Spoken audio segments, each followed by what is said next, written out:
balikan natin na Mase at saka Chiki yung tungkol doon sa pag-iimbita ng Senado kay ex-speaker at ex-congressman. At kung merong update dyan, si Arles na nakabantay po dyan sa may HOR. Hi, Arles! Good evening! Magandang gabi, Mase, Jovi at Chiki, no? Sa ngayon ay wala pa rin tayong nakukuhang sagot kung ano nga ba ang magiging tugon ni dating House Speaker Martin Romualdez sa imbitasyon ng Senado patungkol nga sa mga anamalyang flood control projects. Pero wala man sagot pa dyan ang Kamara, no?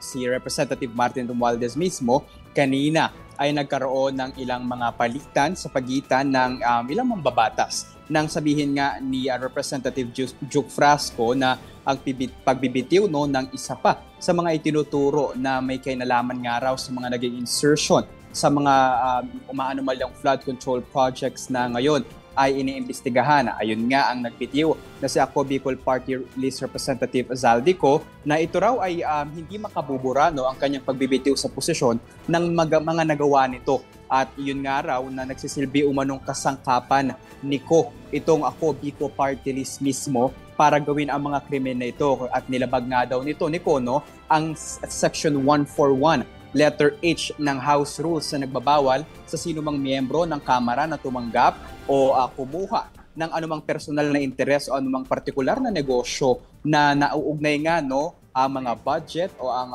pagpopondo mula sa ating GAA, kung saan nga nakasecure daw si Ko at ang mga kumpanya na iniuugnay sa kanya na mga kontrata bilang shareholder ng mga kumpanya at may mga insertion nga na aabot sa bilyong piso raw ang naging halaga.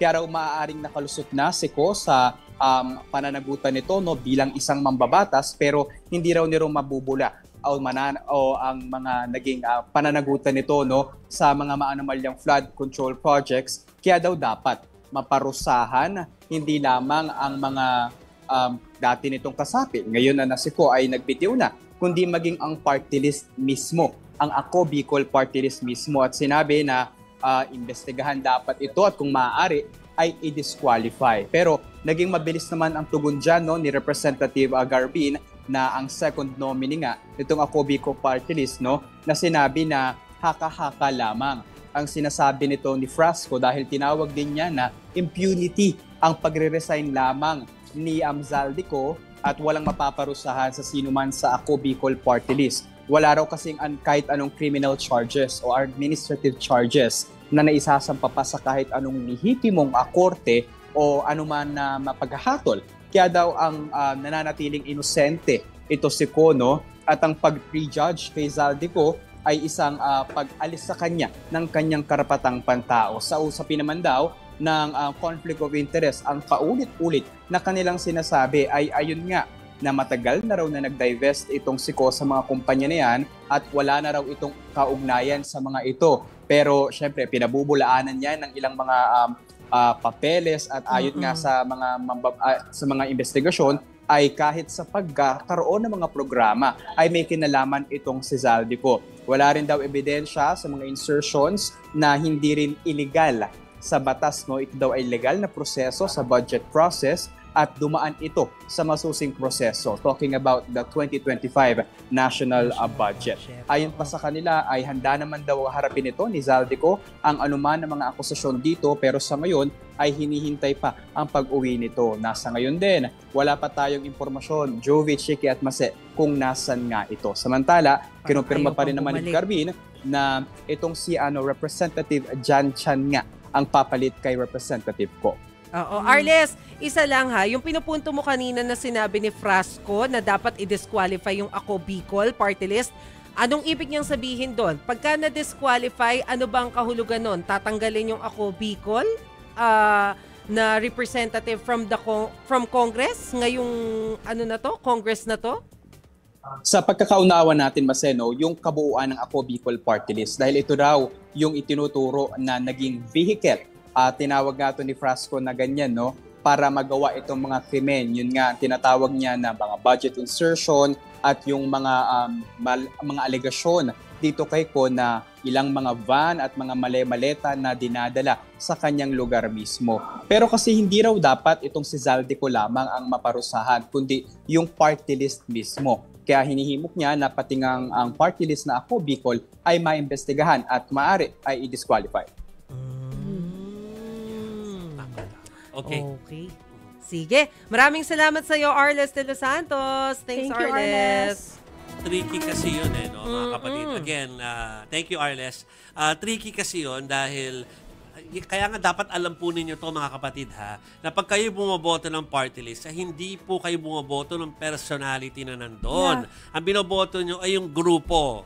Yes. Nire-represent Yung nila. nire-represent nila kaya may punto din na habulin din yung organisasyon nila. I agree. Dahil the fact na parang naging vessel ito ng kung ano man yung nangyari hindi masama. Although I doubt kung ganun kabilis yung pag-expulsion. Yung expulsion ay hindi ganun kadali dahil syempre dadaan pa yan sa proseso. Oo. Diba? Mahaba na naman proseso. Pero tama po yun na parang hindi pwedeng exempted dito yung grupo. Oo, kasi kayong Okay. nag-nominate dyan eh. Yes. Kayo yung pumili kung sino yung uupo sa kongreso. Hawak yung dala-dala yung pangalan ng grupo Exactly. ninyo. Kaya ako talaga, yung party list, talaga natin, na pagpili natin, hindi siya dapat ginagawang joke. Dapat siya sineseryoso. Yes. Minsan kasi nag-aano lang tayo sa dami ng Ang mga dami kumakandidato. kasi, oo. Hindi mo na pinag-aaralan kung ano yung party list na iboboto mo. Correct. Isa lang naman yung isi-shade mo doon. Ano, nag-iini-mini-mini mo yung iba. O yung iba nagtatanong sa mga kaibigan nila, anong boboto niyo? Yun na Sige, nga. yun na lang. Yun na lang. Agree. Oo. Hindi natin alam kung sino yung mga nominado. Kaya tingin ko rin importante yung pinagawa nung nakaraang eleksyon na pinapangalanan kung sino yung mga nominees para dun sa Yes. party list group na yon. Kasi para mapag-aralan mo kung sino ba yung tao na yun. Kaya nung di ba yung filing of COC, Oo. nandun sila dapat. Yes. Nandun sila at haharap sila sa media. Pagka-sign nila, tatayo sila doon sa stage, tapos ipapakilala ang sarili. Kasi yan yung mga sisingilin natin Correct. kapag kinakailangan. At yan na nga, dumating tayo sa punto na kailangan natin silang singilin. Oo. Bilang grupo, hindi lang dahil sa isang miyembro ng isang grupo na yon. Because binoto sila as a group. Right. So, parang dapat At syempre, uulitin na naman natin yung paulit-ulit nating panawagan na utang na loob naman dun sa mga lehislador natin. Pag-aralan nyo na yung party list system na yan because obviously, masyadong inaabuso yung sistema na yan. Ang dami naman talagang gumagamit ng grupo na kung tutuusin, ang objective naman niya kaya may party list para mabigyan ng boses yung mga walang boses. Ang nangyayari, natitake advantage siya ng mga powerful people na mas gusto pang lumawak yung impluwensya nila. Diyos ko, taon-taon, every election, ay binibring up po natin yan, yung problema sa party list. Napakarami kasi talaga. At yung usually, pag party list, isa yung, di ba, focus. Yeah. Ngayon, parang multi-focus Yes. yung Yeah. party list. May isa pa akong paalala dyan. Since parang hindi naman tulog, parang ilang talo na lang, eleksyon na naman po kasi tayo. No? Kasi nagde-defend ako ng budget po ng mga channels namin 2 days na. No? So isipin mo, iniisip na namin yung budget ng election for 2028. Oo. As early as now, which is 2026 pa lang tayo next year, di ba? So, sabihin ko lang sa inyo, kasi yung iba po, hindi ko pa sinasabing, kayo'y madaling lokohin, o kaya'y nalilito. Baka lang nalilito sila. Oo. Kaya nagpapaalala tayo ngayon pa lang po, na of course, gagamitin po nila na merong mga artista na magpo-push po ng mga party list. Oo. Halimbawa, si Chiki, kukunin ko kasi gusto ko yung political, yung party list ko, gusto ko, itaas mo yung kamay ko. Pero hindi po si Chiki ang kandidato. Porket siya yung sikat, hindi, di ba? Oo. So, wag niyo isipin na, binoto ko si ganyang artista. Hindi naman siya yung upo doon Totoo. Parang dapat alam ninyo na, teka muna, oo nga, sikat na sikat yung nagtataas ng kamay. Pero, magaling ba talaga yung upo? Yun. O kaya, may mabuti bang kagustuhan na gampaning mabuti yung gustong maging nominee nung partido na yon. At ilang beses na rin natin napatunayan na hindi porke sikat magaling. Ay, oo. So utang na loob, huwag nating daanin sa popularidad yung mga pipiliin natin na mga uupo sa gobyerno dahil nakikita naman natin kung anong nangyayari kapag kasikatan lang yung pinagbabasihan natin. Sa tuwing election season naman, dito sa STL at iba't ibang programa, dito sa aming network po mga kapatid, ay makikilala po ninyo ang mga kandidato, maging sa mga representatives, diba, sa Kongreso, yung mga party list po. Kasi ang ginagawa ng iba, familiar tong pangalan na to. O sige, ito na. Or hindi ka naaabot dun sa dulo. Hindi mo na, kasi ang dami. Ang dami-dami. Ito nagjo-joke kami rito lagi sa channel namin kapag kampanya. Pag hindi nag-guest sa mga programa namin, malamang matatalo. Parang joke po namin yon, inside joke namin.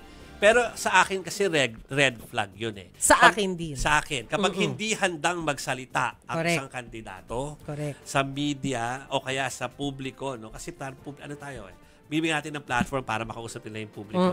Kung hindi sila handang gawin yon, ay red flag yun. Totoo yan. Oo, Kahit flag. yung mga kasalukuyan nating opisyal ng gobyerno, na takot sa mikropono, takot na makapanayam ng mga kapatid natin sa media, nako, red flag para sa akin. Kasi una sa lahat, anong kinatatakutan mo? Yes. Ano sa mga iniisip mong tanong na ibabato sa'yo, yung palagay mo hindi mo kayang sagutin? Na dapat kaya mo sagutin. Dapat kaya mo yung sagutin kasi in the first place, ka. ikaw may gusto niyan eh. Oo. Correct. Wala namang namilit sa'yo na umupo dyan sa gobyerno. Pinili mo yan. Diba, Gerard de la Peña Yes. na nanonood sa atin? Hi, GDP. I mean, pre-COVID po, naiintindihan namin eh, na kapag kayo mga election before noon, na kami nasasabihan ng hindi muna kami makakarating dyan. Kasi nga, nasa kampanya sila. Pero ngayon, na panahon na may Zoom na at iba pang forms of communication, red flag pag hindi kayo magsalita. Correct! Ang daming paraan. Oo. Lalo na kapag kayong mga mambabatas ka na ang trabaho mo i-defend yung mga polisiya na gusto mong isulong pero hindi ka makatayo. Merong isa, Para magsalita. Narinig ko lang thank you. Minsan. Okay.